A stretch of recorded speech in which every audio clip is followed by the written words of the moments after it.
నమస్తే రమగారు. నమస్తే జయ. రమగారు, మీరు అరేబియన్ నైట్స్ నుంచి కొన్ని స్టోరీస్ చెప్తా ఉన్నారు కదా, ఏదైనా ఒక స్టోరీ చెప్తారా? 2 భాగాలు. పూర్వం బసారో అనే ఒక నగరానికి ఒక సుల్తాన్ ఉండేవాడు. ఆయనకి చాలా కాలం పిల్లలు పుట్టలేదట. ఎన్నాళ్ళో ఆయన రోజు భగవంతుడిని అల్లాని ప్రార్థించేవాడు సంతానం కోసం. నా నగరానికి ఒక వారసుడు కావాలి అని. అప్పట్లోలాగా ఆయన 3-4 భార్యలు లేరు, ఆయనకు ఒక్క భార్య. చాలా లేట్ ఏజ్లో ఆయనకి భార్య గర్భవతి అయింది. భగవంతుడు ఇచ్చిన అవకాశం అన్నమాట.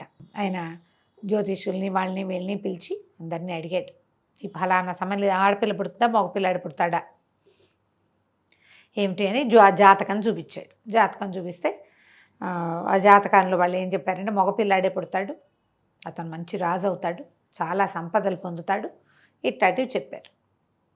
చెప్పేసరికి కొంతకాలానికి ఆవిడకి కుమారుడు కలిగాడు. వాడి పేరు జన్ అల్ అస్లాం అని పేరు. ఏదో చిన్న అక్షరాలు తేడా ఉన్నాయి, ఆ పేర్లు నోరులు తిరగట్లా. అస్లాం అనుకుంటాం, అస్లాం అని పేరు పెట్టారు. చక్కటి రూపసైన పిల్లాడు వాడు. ఆ పిల్లాడికి ఒక 10 ఏళ్ళు 92 ఏళ్ళు అలా వచ్చేసరికల్లా రాజుగారికి అనారోగ్యం మొదలైంది. ఆయన అప్పటికే 70 ఏళ్ళ వాడు, లేటుగా పిల్లవాడు కదా. అయితే ఈ కుర్రాన్ని దగ్గర పిలిచి, అబ్బాయి నేను ఇంక ఎక్కువ కాలం ఉండకపోవచ్చు, అనారోగ్యం వచ్చేసింది, మా నాన్న తాత కూడా ఇలాంటి అనారోగ్యాలు వచ్చాకే మరణించారు, మన కుటుంబంలో ఉంది. నేను ఎంతో కాలం రాజుగా ఉన్నాను, ఎంతకాలమో రాజ్యం చేశాను, 10 ఏళ్ల వయసుకే సుల్తాన్ అయ్యాను. ఎప్పుడు పేదవాళ్ళు అడిగింది కాదనలా, సలహాదారులు చెప్పేదే కాకుండా బయట వాళ్ళు చెప్పేవి కూడా వినాలి, రాజ్యాన్ని సుభిక్షంగా ఉంచుకో, జాగ్రత్తగా ఉండని మంచి మాటలు చెప్పాడు. కొంతకాలానికి ఆయన చనిపోయాడు. కొన్ని రోజులకి ఈ కుర్రాడు వారం 10 రోజులు ఆయన తాలూకు సంతాప దినాలు అవి ప్రకటించుకొని కొన్నాళ్ళు ఏడ్చి తర్వాత పట్టం కట్టుకున్నాడు, తను రాజు అయ్యాడు. రాజు అయితే ఒకేసారి రాజు అవ్వంగానే, అంతకుముందు ఆటకాయగా ఉండేటప్పుడు చిన్నపిల్లాడిగా ఉన్నప్పుడు 2-3 సేవకులు వాడి వెనకాల తిరుగుతూ ఉండేవాళ్ళు. రాజు అయ్యేసరికి ఎంతమంది అవుతారు సేవకులు, అంతేగా. ఇక ఒక పిచ్చి సరదా వచ్చేసింది అతని చుట్టూతా. అతని వయసు వాళ్ళు 15-16 ఏళ్ళ వాడు. ఒక స్నేహితులు చాలామంది చేరారు. జూదాలు ఆడేయటం, జూదం ఆడిన కొద్దీ సరదా వస్తుంది, గెలిచిన కొద్దీ సరదా వస్తుంది, ఓడిన కొద్దీ పంతం వస్తుంది, అంతే. ఇంకా ఇంకా ఇంకా ఇంకా ఆడాలని ఈ స్నేహితులతోటి కులాసాగా గడిపి బాగా డబ్బులు అవి పాడు చేసేసుకున్నాడు. అప్పట్లో ఏంటంటే రాజ్యమే, రాజుగారి వంతుకి కొంత డబ్బు ఉండేది. రాజుగా ఉన్నప్పుడు ఇతనికి అప్పచెప్పిన డబ్బు ఇంచుమించుగా అవగొట్టేశాడు. అక్కడి నుంచి పేదవాళ్ళు ఎవరైనా వస్తే డబ్బులు లేకపోతే ఎవరికైనా దానాలు ఏమి ఇస్తాడు ఇతను. వీళ్ళకి ఆ జాతిలోనే ఉంది ప్రత్యేకంగా ఇంత దానం చెయ్యాలి అని. దాని డబ్బు ఉండద్దు, డబ్బులు ఉండాలి. దీనికి వెళ్తారు, షమాంకి స్నానానికి వెళ్తారు, అక్కడ దానాలు చేయాలి. మసీదుకి వెళ్తారు, అక్కడ దానాలు చేయాలి. వెళ్తాడు కానీ డబ్బులు లేవు. అతని వంతు డబ్బు అంతా అవగొట్టేసుకున్నాడు. వచ్చే నెల రాజుగారికి కేటాయించే డబ్బు కూడా బాకీలు అంటించాడు. ఒకరోజు వాళ్ళ అమ్మ పిలిచి బాగా కేకలేసింది, నువ్వు రాజుగా పనికిరావు, మీ నాన్న ఇట్లా చేయలేదు, నువ్వు నీతో పాటు నన్ను కూడా నరకంలోకి ఈడ్చేలాగా ఉన్నావు, దానం చెయ్యని వాడు అసలు మనిషే కాదు ఇస్లాంలో, ఇట్లా చేస్తున్నామని బాగా గట్టిగా కేకలేసింది. చాలా దుఃఖపడిపోయాడు, పేదవాడైపోయాడు. ఇంతలో ఏమైంది, మెల్లిగా రాజ్యంలో సలహాదారులు వాళ్ళు డబ్బులే లేని రాజుగారిని ఏం ఇది చేస్తారు, తిరుగుబాటు మొదలుపెట్టారు, తిరగబడిపోవటం మొదలెట్టారు. ఇతను ఎక్కడికైనా వెళ్తుంటే దారిపోయి అక్కడ ఇక్కడ ఉండే ముష్టి వాళ్ళు అడుక్కునే వాళ్ళు ఉంటారా, ఫకీర్లు శాపనార్థాలు పెట్టేవాళ్ళు పిల్లల్ని. వీళ్ళేమో మాట వినేవాళ్ళు కాదు. దాంతో క్రమంగా వెయిట్ పోగొట్టుకున్నాడు రాజ్యంలో. చాలా దుఃఖంతో ఒకనాటి రాత్రి దుఃఖంలో ఏడుస్తూ పడుకున్నాడు. నేను ఎందుకు ఇలా చేశాను, పొరపాటు చేశాను, నేను తప్పు చేశాను, నేను ఇలా చేసి ఉండకూడదని అన్నం నీళ్లు తీసుకోకుండా ఉండిపోయేట కొన్ని రోజుల పాటు. తాగుడు లేదు, తిండి లేదు, ఏం లేదు. అయితే ఆ రాత్రి అతని కల్లో ఒక షేకు ఒక ఆయన కనిపించి, అబ్బాయి నువ్వు చాలా కష్టాల్లో ఉన్నావు, ఈజిప్ట్ వెళ్తే నీ కష్టాలు తీరుతాయి అని చెప్పాడు. చెప్పేసరికి మర్నాడు పిల్లాడు లేచి పరిగెత్తుకుంటూ వాళ్ళ అమ్మ దగ్గరికి వెళ్ళాడు. అమ్మ, నా కష్టాలు తీరే రోజు వచ్చింది, ఈజిప్ట్ వెళ్ళాలి, మా నాన్న భవనంలో పడుకున్నాను నేను దుఃఖంతో, ఎవరో ఈజిప్ట్ వెళ్ళమని ఒక ఆయన నన్ను ఆదేశించాడు, ఆయన ఎవరో భగవంతుడి అవతారం లాగానే ఉన్నాడు, నాకు ఏదైనా మార్గదర్శనం దొరుకుతుందేమో, నేను వెళ్తానన్నాడు. వాళ్ళ అమ్మంది సరే మరి ఏదో ఒకదాన్ని పాటించాలి కదా, ఎవరో ఒకళ్ళ మాట. ఇక నీకు సలహా చెప్పేవాళ్ళంతా ముందు నీ డబ్బంతా అవగొట్టిచ్చేశారు, ఇప్పుడు నువ్వు రాజ్యం వదిలేయమని సలహా చెప్తున్నారు కానీ మంచి సలహా చెప్పట్లేదు, వెళ్ళిరా ఈజిప్ట్ వెళ్ళిరా అంటే ఏ కుర్రాడు గుర్రం వేసుకుని ఈజిప్ట్కి బయలుదేరాడు. అంతకుముందు డబ్బులు లేవు కదా, కానీ ఇతనికి వెళ్ళిన ప్రతి చోట ఆహారం లభిస్తుంది. అంటే గుడ్ సైన్స్ కనపడ్డాయన్నమాట. ఈజిప్ట్కి వెళ్ళి అలాగే పేదవాడుగానే వెళ్ళి ఈజిప్ట్ చేరాడు. ఒక మసీదులో ఆగాడు. ఈ మసీదుల్లో భోజనం పెడతారు. ఇప్పుడు మన ఇక్కడ కూడా జరుగుతాయేమో, మరి కథల్లో బాగా కనపడుతుంది. కొన్ని హిందీ గాథల్లో కూడా మనం గురుద్వారాల్లో ఎట్లా భోజనం పెడతారో మసీదులో కూడా భోజనం లభిస్తుంది. అవును, నాకు ఇక్కడ మన ఊళ్ళల్లో నేను ఎప్పుడు అలాంటి మాటలు అంటే ఆ రకమైన స్నేహాలు లేక తెలుసుకోలేదు, కానీ కథల్లో మాత్రం క్లియర్గా కనిపిస్తుంది. మసీదుకి వెళ్తే అక్కడ భోజనం లభిస్తుంది, పడుకునేందుకు ఆశ్రయాలు లభిస్తుంది, తలదాచుకోవచ్చు. మసీదుల్లో తలదాచుకునే వాళ్ళు ఎంతమందో. మనకి ఇప్పుడు దేవాలయాల్లో ఎలా భోజనం లభిస్తుంది, గురుద్వారాల్లో లభిస్తుంది, అలాగే ఇక్కడ కూడా అన్నమాట. అయితే ఈ మసీదులు ఒక పురాతనమైన మసీదులో తలదాచుకున్నాడు. ఆ రాత్రి భోజనం చేసి పడుకుంటే మళ్ళీ ఆ షేక్ ఎవరో కనపడ్డాడు. కనపడి, నా మాట మీద ఇంత దూరం వచ్చావు, నువ్వు అసలు మాట విని ఎక్కడికైనా ప్రయాణం చేయగలిగే సాహసం నీకుందో లేదో పరీక్షించాను.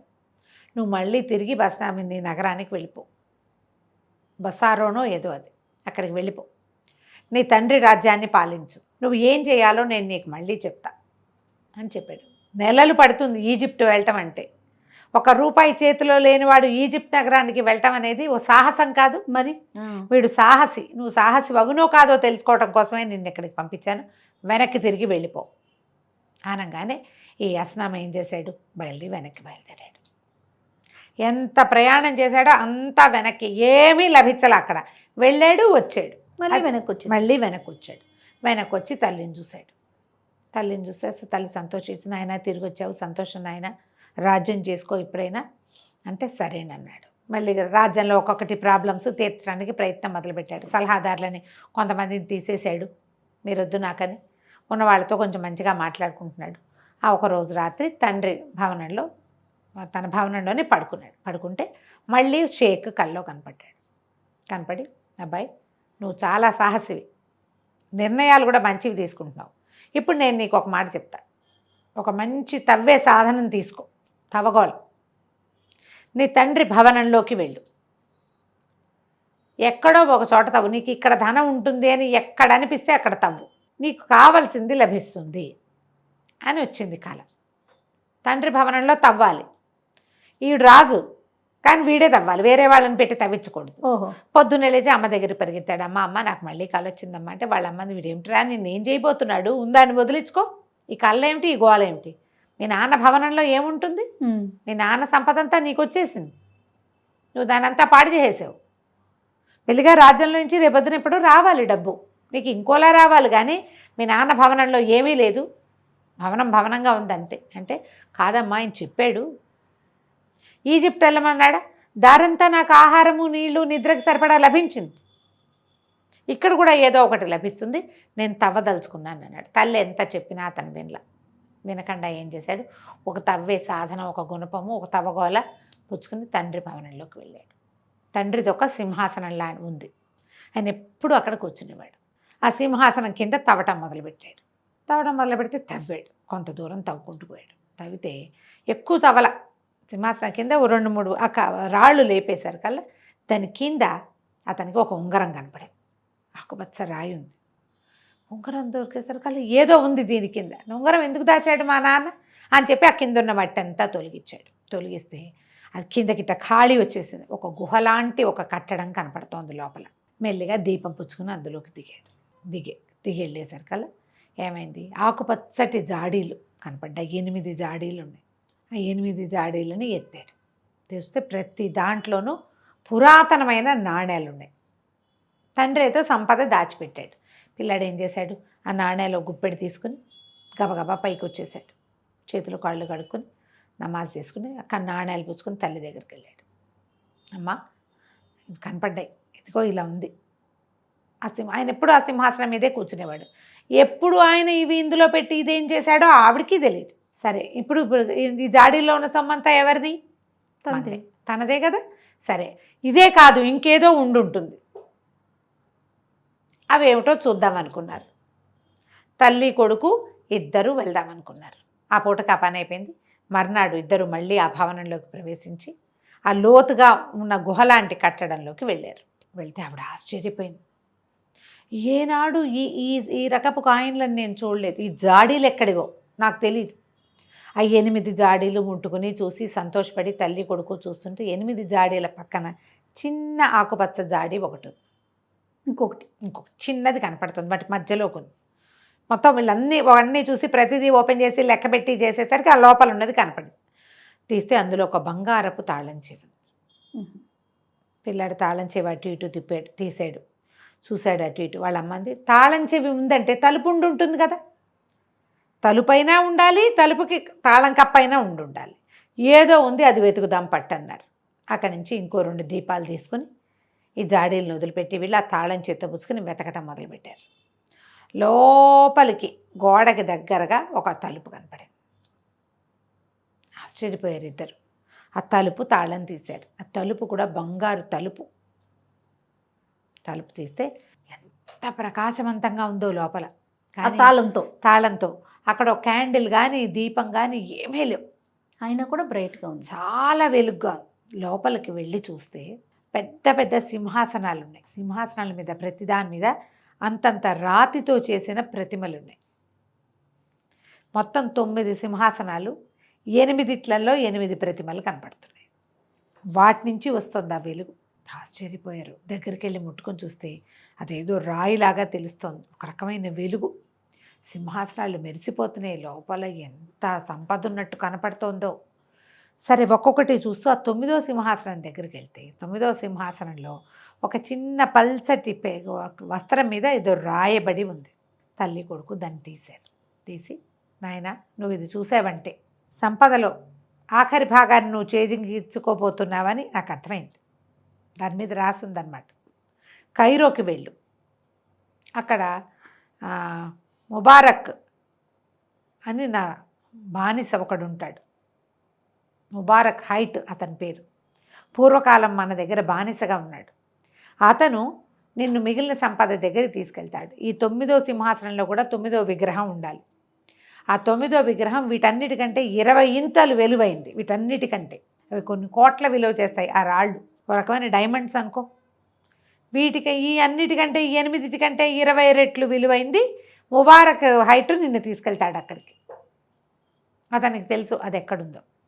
కైరో వెళ్ళి అతన్ని కలుసుకో. పిచ్చి సంతోషం వచ్చేసింది. బయటకు వచ్చారు ఇద్దరు. నాణ్యాలు జాడీలు 8 జాడీలు అని చెప్పా కానీ 8 జాడీలు కాదు, అవి 40 జాడీలు. ఓ ఎంత డబ్బో. సరే ఇతను అన్నాడు, అమ్మ నేను ఆ కైరోకి వెళ్తా. ఈ విగ్రహాల మొదటి నమూనా, ఇంకోటి ఈ నమూనాలను విగ్రహాన్ని నేను చూడాలి. నా తండ్రి నా కోసం 8 దాచిపెట్టి 9వది నన్నే తెచ్చుకోమన్నాడు. ఆయన ఎప్పుడు ఇవి సంపాదించాడో నీకు తెలుసా అంటే ఆవిడ నాకు తెలియదు. ఇది ఎప్పుడు నిర్మించబడిందో, ఆయన ఏనాడు ఇక్కడికి వెళ్ళి ఇట్లా చేశాడో నాకు ఏ సమాచారము ఇవ్వాల, నాకు తెలీదు. ఇప్పుడు ఆ ముబారక్ అన్నవాడు ఈవిడకు కూడా తెలియదు. సరే ఇతను కైరో నగరానికి బయలుదేరాడు. కైరోలో ఈ ముబారక్ కోసం ప్రయత్నం చేసేసరికల్లా ఒక భవనం చూపించారు. ముబారక్ హైట్ అయింది. ఈయన చాలా సంపద ఉన్నవాడు. బాగా దానాలు చేస్తాడు ఆయన, విరివిగా అన్నదానాలు బాగా చేస్తాడు. ఎవరు వచ్చినా ఏది అడిగినా ఇస్తాడు. వెళ్ళి తలుపు కొడితే ఒక నీగ్రో బానిస ఒకడు తలుపు తీశాడు. నేను ముబారక్ హైట్ని చూడడానికి వచ్చాను అని చెప్పాడు. చెప్పేసరికల్లా సరే మేము చాలా అదృష్టవంతులం, మీలాంటి మహానుభావులు మా ఇంటికి వచ్చి అలా మాట్లాడతారనమాట వాళ్ళు. రండి అని లోపలికి తీసుకెళ్ళాడు. ఓ చోట కూర్చోబెట్టాడు. ఆ ముబారక్ అన్న ఆయన బాగా 7 అడుగులు పొడుగు, బ్రహ్మాండంగా ఉన్నాడు. ఆయన వచ్చేసరికల్లా ఇతను ఏం చెప్పాడంటే, నేనే ముబారక్ హైట్ని, మీకు ఏం కావాలో ఏం కోరుకుంటున్నారో చెప్పండి అంటే, నేను బసారో సుల్తాన్ కుమారుణ్ణి అన్నాడు. అతను ఆశ్చర్యపోయాడు. బసారో సుల్తాన్ కొడుకా? నాకు తెలిసి ఆయనకి సంతానం లేదు అన్నాడు. అనేసరికల్లా మీరు బసారో సుల్తాన్ నుంచి బయటకు వచ్చి ఎంతకాలం ఏంటంటే 20 సంవత్సరాలు అయింది. 20 ఏళ్ల క్రితం ఈ ముబారక్ హైట్ అనేవాడు బసారో సుల్తాన్ దగ్గర బానిసగా ఉండేవాడు. స్నేహితుడికి మించిన ఇది ఉండేది వాళ్ళ మధ్యలో. 20 ఏళ్ల తర్వాతే నేను జన్మించాను. నాకు ఇప్పుడు 18 నుండి 19వ సంవత్సరమే వచ్చిందని చెప్తాడు.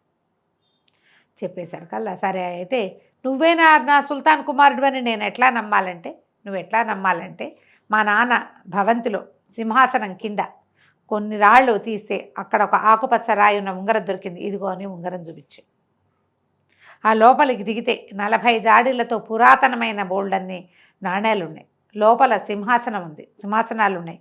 వాటిల్లో 8 విగ్రహాలు ఉన్నాయి, 9వ దాంట్లో లేదు.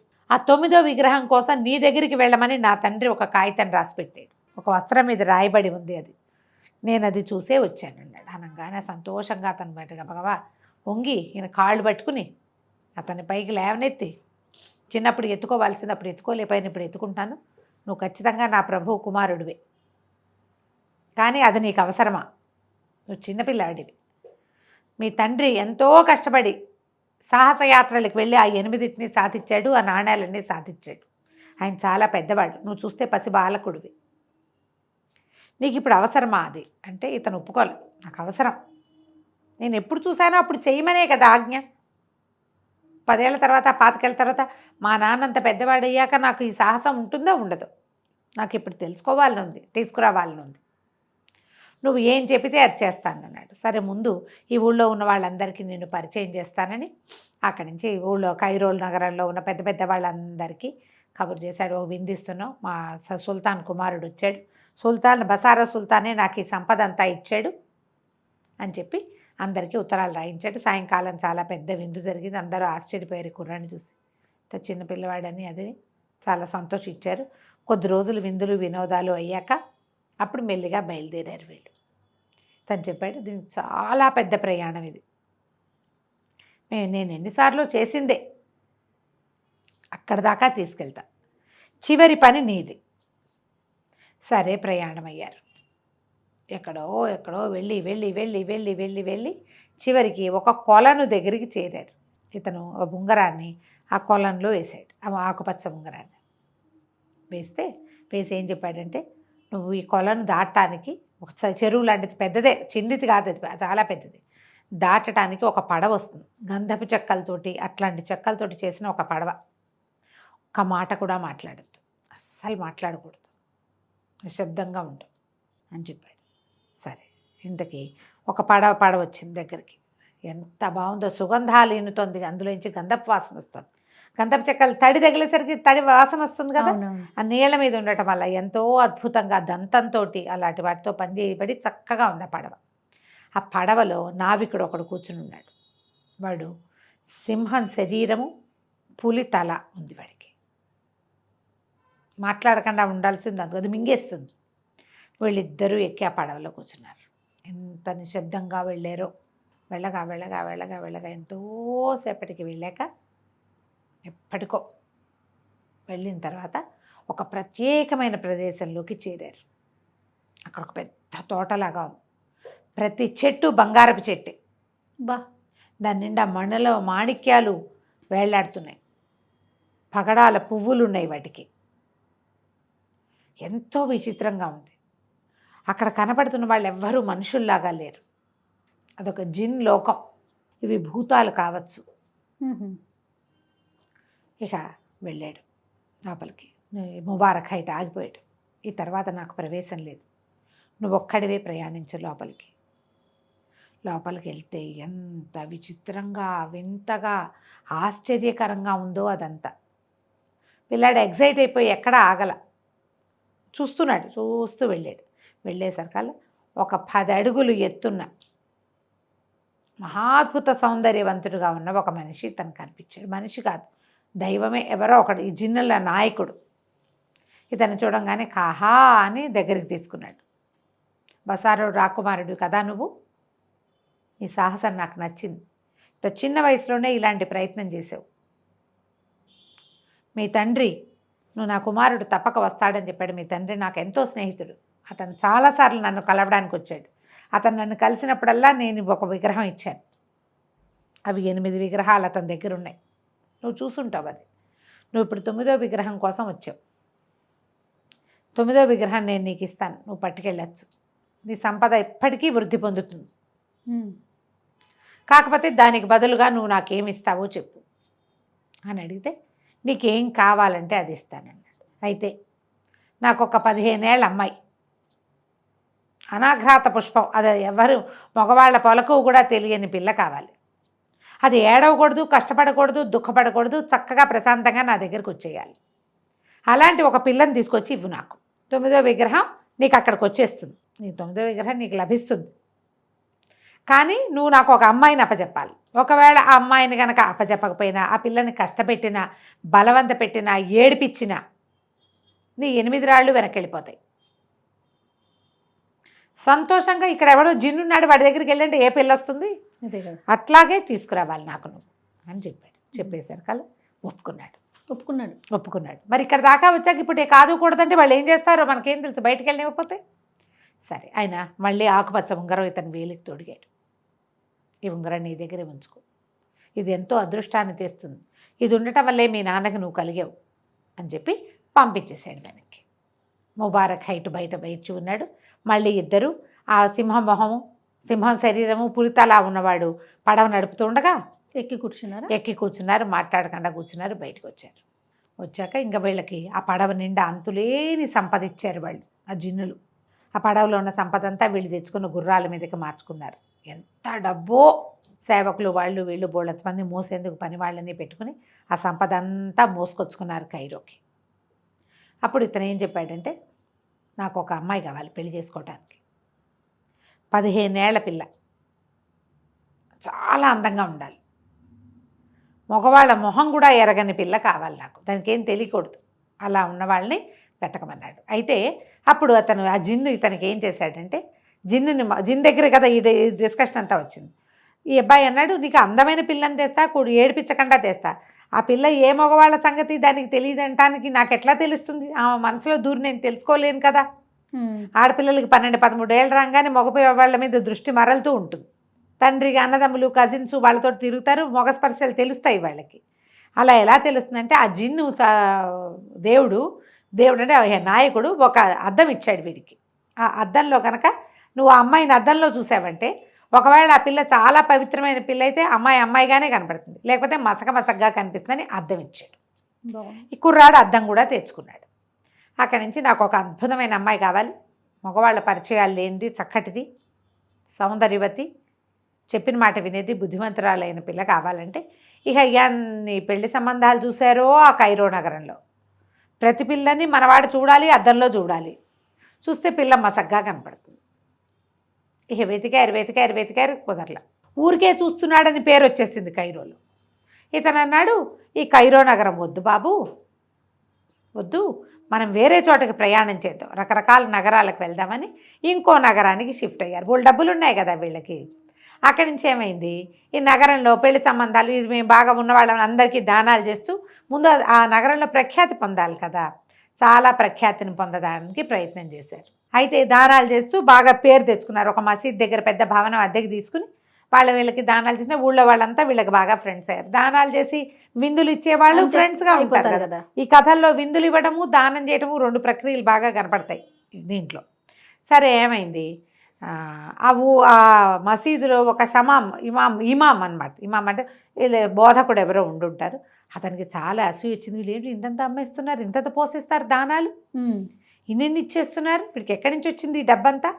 వీడు చూస్తే ఎంతో బాగున్నాడు, ఆయన చూస్తే పెద్ద మనిషి అల్లే ఉన్నాడు, ఊళ్ళో వాళ్ళంతా వీళ్ళకి దాసోహంగా ఉన్నారని అతను ఏం చెప్పడం మొదలుపెట్టాడు అందరికీ, ఇదేంటి సరైనది కాదల్లే ఉంది, వీళ్ళు మోసకారులుగా ఉన్నారు, వాళ్ళ మాటలు నమ్మకండి అని ఇలాంటి మాటలు చెప్పడం మొదలెట్టాడు. ఈ ముబారక్ హైట్ తెలుసుకున్నాడు.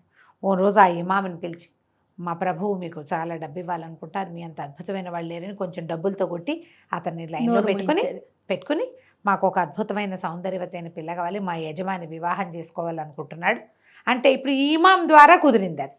సరే వాళ్ళు ఏం చేశారు, ఒక 5-6 పెళ్లి సంబంధాల్లో ఒక అద్భుతమైన పిల్ల అమ్మాయిని చూపించారు. మా యజమానిని చూశారు కదా, చిన్నవాడు, ఆయనకి చిన్న వయసు అమ్మాయి కావాలి, ఆయన స్త్రీ సాహచర్యం ఉన్నవాడు కాదు, అట్లాగే పురుష సాహచర్యం లేనిది, ఏ స్నేహాలు లేని పిల్ల కావాలి అని అడిగేసరికల్లా పిల్లని చూపించాడు ఆ ఇమాం. ఇతను పోయి అద్దంలో చూశాడు. అద్దంలో క్లియర్గా కనిపిస్తుంది అమ్మాయి, అంటే ఇది చాలా మంచిది. ఇక ఆయన పిల్లని చూస్తే ఎంత సౌందర్యవతం, మన కుర్రాడే అసలమే ప్రేమలో పడ్డాడు ఆ అమ్మాయితోటి. కానీ ఏమనుకున్నాడు, అతనికి ఏం మాట ఇచ్చాడు, మగవాళ్ళ ఇది ఉండకూడదు, ఇప్పుడు నేను ప్రేమించి దీని చుట్టూతా తిరిగితే ఇది మాసిపోతుంది పిల్ల, అక్కడ ఎట్లా సమాధానం చెప్తాం, అందుకని సరే పెళ్లి చేసుకుంటానని చెప్పాడు. ఆ అమ్మాయి దగ్గరికి వెళ్ళేవాడు కాదు, జాగ్రత్తగా ఉండి పెళ్లి చేసుకున్నాడు. వాళ్ళేమో అబ్బో ఎంత సంపద ఉన్నవాడికి ఇచ్చామని వాళ్ళు చాలా సంతోషించారు. ఆ పిల్లని తీసుకుని మా ఊరు వెళ్తామని బయలుదేరాక దారిలో 2-3 రోజులు గడిచేసరికల్లా ఆ అమ్మాయితోటి స్నేహంగా, పిల్లలకి తెలుసు 15 ఏళ్ల పిల్లకి అబ్బాయి ఇచ్చి తనతో మాట్లాడతాడు, అవి తెలుసుకుంటారు. కానీ ఆ పిల్ల దగ్గరికి ససేమిరా వెళ్ళేవాడు కాదు వీడు. ఆ ముబారక్కి చెప్పాడు, నువ్వు నన్ను కాపాడు, నేను ఆ పిల్ల వైపుకి పడిపోకుండా, ఎందుకంటే మనం ఇట్లా పవిత్రంగా ఉన్న కన్యని అతనికి అర్పిస్తామని ప్రామిస్ చేశాం. ఓ వారం 10 రోజులు గడిచేసరికి ఆ పిల్లకి తనకి వీడు దాన్ని భర్త అవాయిడ్ చేస్తున్నాడని తెలిసిపోయింది. అక్కడి నుంచి ముబారక్ దగ్గరికి వచ్చి దీనంగా ఏడ్చింది, ఎందుకు ఇట్లా చేస్తున్నాడు, నాతోటి సరిగ్గా ఉండట్లేదు, ఇంటి దగ్గర పెళ్లిలో చాలా సరదాగా ఉన్నాడని మా వాళ్ళంతా చెప్పారు, మీరు నన్ను ఏం చేయడానికి తీసుకెళ్తున్నారు అనేసరికల్లా, అమ్మ నువ్వు భయపడద్దు, మనం అడంగు చేరేదాకా నీ భర్త నీతో సరిగ్గా ఉండడు, అతను ఒక వ్రతం పెట్టుకున్నాడు, వ్రతం అయ్యాక అతను నీతో ఎంతో బాగా ఉంటాడు, నీకు మంచి ప్రదేశం చూపించడానికి తీసుకెళ్తున్నామని చెప్పాడు. అక్కడికి తీసుకుపోయారు. తీసుకెళ్ళిన తర్వాత వాడికి చాలా బాధగా ఉంది అస్లంకి. కానీ ఏం చేస్తాడు, ఆ పిల్లను కూడా పడవెక్కించి కూర్చోబెట్టుకున్నాడు.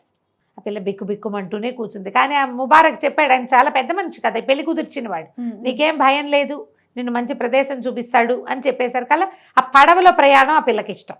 ఇక భయంగా లేకుండా ఆ అవతల నడుపుతున్న వాడిని చూడకుండా చక్కగా పడవ ప్రయాణాన్ని, వస్తున్న గంధపు వాసనని ఆస్వాదించి ఆ జిన్ను లోకానికి చేరిపోయింది.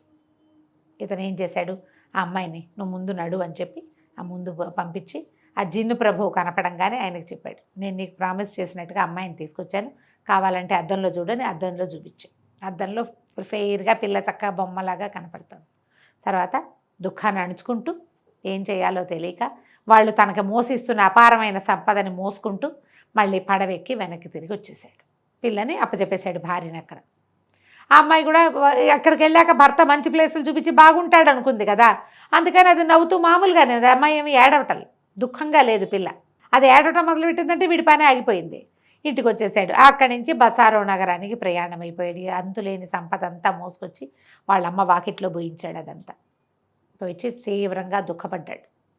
ఎంతో అద్భుత సౌందర్యవతిని నిఖా చేసుకుని దాన్ని జిన్లోకానికి అప్పచెప్పాను, ఈ సంపద అంతా వృధా, మనసుకు నచ్చిన అమ్మాయి లేనప్పుడు ఎందుకు ఇదంతా అని ఎంతో దుఃఖిస్తే వాళ్ళ అమ్మంది, నాయన అట్లా కాదు, నీకు ఆ షేక్ చెప్పిన సలహా విన్నావు, ఆయన చెప్పాడు, నీకు ఇంకో భార్యని భగవంతుడు రాసిపెట్టే ఉంటాడు, నీ తండ్రి ఏది రాశాడో ఆ పని చేయటం కోసం పూనుకున్నావు, దానికోసం నువ్వు ఎంతో త్యాగం చేసావు, ఇంత ప్రయాణం చేసావు, రాజ్యాన్ని వదిలిపెట్టి వెళ్ళావు, ఒంటరిగా తిరిగావు, ఎక్కడెక్కడికో వెళ్ళావు, ఎవరెవరినో కలిసావు, ఇంత ప్రయత్నం చేసావు, చావుకి తెగించి ఇంత సాహసం చేసావు, దాంట్లోనే ఇది కూడా, ఈ భార్యని ఇచ్చేయటం కూడా, నువ్వు బాధపడద్దని, సరే పద నువ్వు నేను వెళ్ళి మీ నాన్న మండపంలోకి, ఆ మందిరంలోకి వెళ్దామని చెప్పి తండ్రి భవనంలోకి తీసుకెళ్ళింది. సింహాసనం కిందున్న ఖాళీలోకి లోపలికి ప్రవేశించారు. తాము ముందు చూసిన జాడీలన్నీ అలాగే ఉన్నాయి. తలుపు తాళం తీసి చూశారు. చూసేసరికి పెద్ద మహాశ్చర్యం జరిగింది. అక్కడ తాళం తీస్తే 9 సింహాసనాలు ఉన్నాయి కదా, ఇలా చూసుకుంటూ వెళ్ళారు. 1 2 3 4 5 6 7 8 వరకు అవే విగ్రహాలు ఉన్నాయి. 9వ సింహాసనం మీద ఆ విగ్రహం పెట్టబడి ఉంది. దాంతోపాటుగా జలతారు మేలు ముసుగు వేసుకుని ఒక అమ్మాయి కూడా కూర్చుని ఉంది అక్కడ. తను పరిగెత్తుకుంటూ వెళ్ళాడు ఆ విగ్రహం దగ్గరికి, ఆ అమ్మాయి దగ్గరికి. ఆ అమ్మాయి ఇట్లా ముసుగు తీసి చూస్తే వీడి భార్య. అక్కడి నుంచి ఆ జిన్ను ప్రభువు కూడా వచ్చాడు అక్కడికి. వచ్చి, నీ సాహసము నీ త్యాగము రెండూ నాకు నచ్చినాయి. నీ తండ్రి నీకు చెప్పిన 9వ విగ్రహం నీ భార్య. ఈమెకి అంతులేనంత సంతానం కలుగుతుంది, చాలామంది సంతానం కలుగుతారు, చాలా సంపాదన పరులవుతారు. నీ తండ్రి తరాల వెంబడి ఒక్కొక్క సంతానమే ఉంది, నీ తరంలోనే మీకు చాలామంది సంతానం కలుగుతారు. ప్రపంచంలో ఉన్న అన్ని రాజ్యాలలోనూ వాళ్ళే సుల్తాన్లుగా ఉంటారు. నీ తండ్రి నీకు చెప్పిన 9వది ఇది అని చెప్పి ఆ విగ్రహము ఈ అమ్మాయిని వదిలిపెట్టి వీళ్ళిద్దరిని ఆశీర్వదించి వెళ్ళిపోయాడు. ఇతను భార్యను బయటికి తెచ్చుకున్నాడు. ఎంతో కాలం హాయిగా ఈ నగరాన్ని, బసారో నగరాన్ని పరిపాలించాడు. 14 మంది కుమారులు కలిగారట, 8 మంది కుమార్తెలు కలిగారు, 22 మంది పిల్లలు పుట్టారట వాళ్ళకి. ఎన్నేళ్ళు కన్నదో అమ్మడు, అదే కదా, ఒక్కోసారి ట్విన్స్ కూడా పుట్టుంటారు. మొత్తానికి ఇంతమంది వీళ్ళు ఆ 14 పెద్ద పెద్ద రాజ్యాలకి వాళ్ళే సుల్తాన్లు అయ్యారు. కథ కంచికి మనం ఇంటికి. చాలా బాగుంది రమ్మగారు. నమస్తే. నమస్తే జయ.